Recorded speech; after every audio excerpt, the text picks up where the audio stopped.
Hi there, welcome back to my YouTube channel. Today we're talking about simple tips you can follow and lose weight at home. So let's start. Number 1.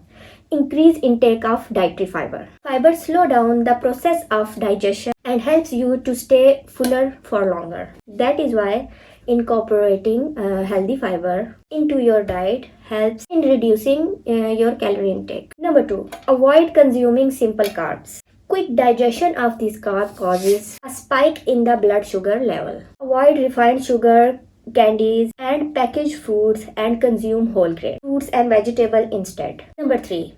Consume healthy snacks.